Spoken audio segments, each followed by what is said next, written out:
The NPP minority in Parliament came in this morning wearing red armbands, chanting and singing, ready to take the war to Speaker of Parliament Armah-Kofi, challenging his decision and the authority to take that matter up by suspending 4 MPs, 3 of them their colleagues. A number of them speaking to me saying that they were ready to go right to the floor and vent their spleen.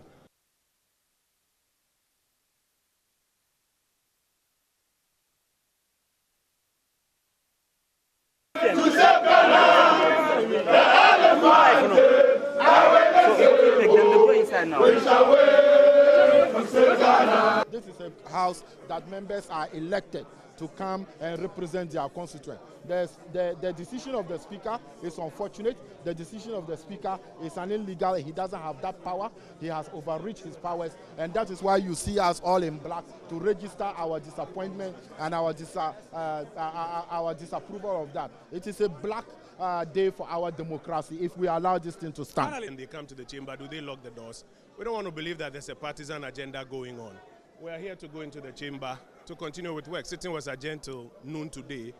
It's past noon. We're here. We've seen NDC members in the chamber. They've allowed them in, and they are not allowing us into the chamber. But moments later, when the Speaker of Parliament, Armah-Kofi, took the chair, it appeared their leader had softened the stance from penning a 5-page memo challenging the authority and the constitutionality of the decision of the Speaker.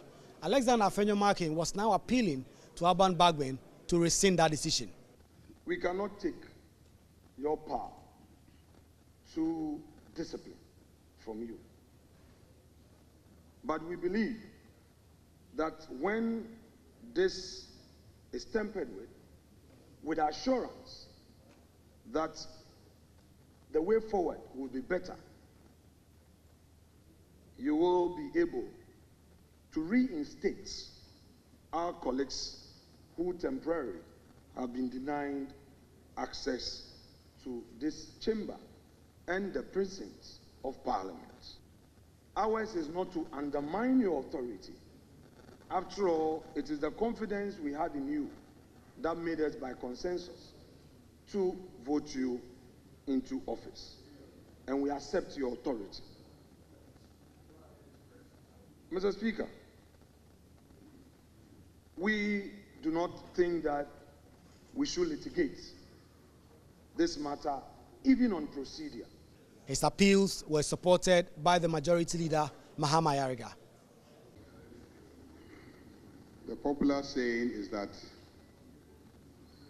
to err is human. To forgive is speakerly.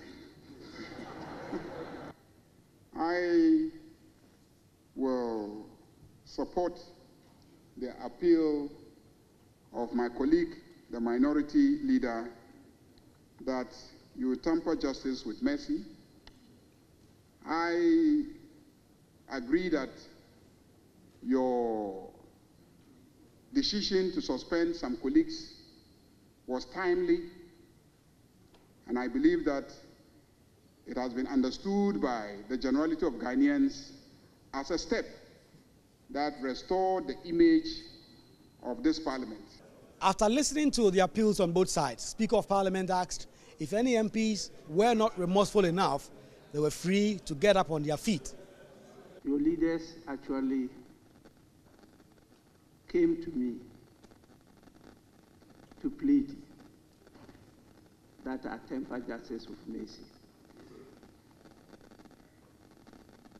If any of you here is not remorseful, please be on your feet. No one did and be counted. The Speaker of Parliament consequently lifted the suspension of the 4 MPs. We are in the transitional mood. We've not been able to put committees in place, including that of the Privileges and Immunities Committee.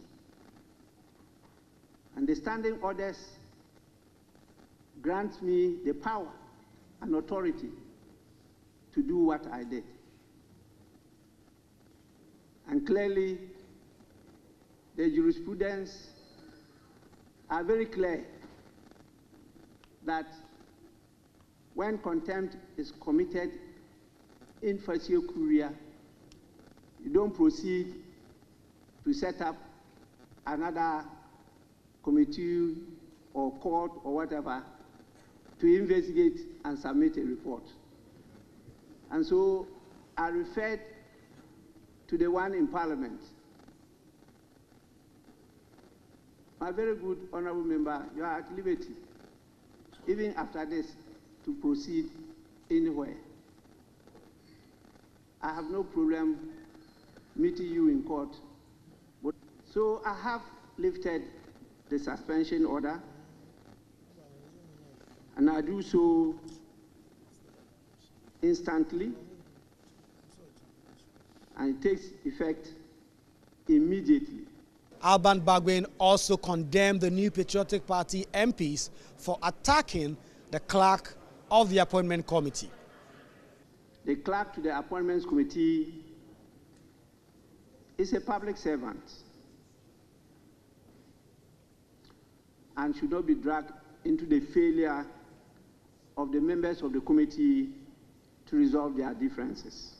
This clerk has worked with us for 19 good years, and she is one of the best clerks that we have had. This matter has seemingly been put to rest because effective immediately, the 4 MPs, 3 on the minority side, 1 on the majority side, can come to Parliament and do their work. But the committee set up to investigate the chaos at the appointment committee chaired by Armah-Kofi will continue to do their work and present a report to Parliament for a final determination. Reporting for Joy News, Kweku Asante, Parliament House, Accra.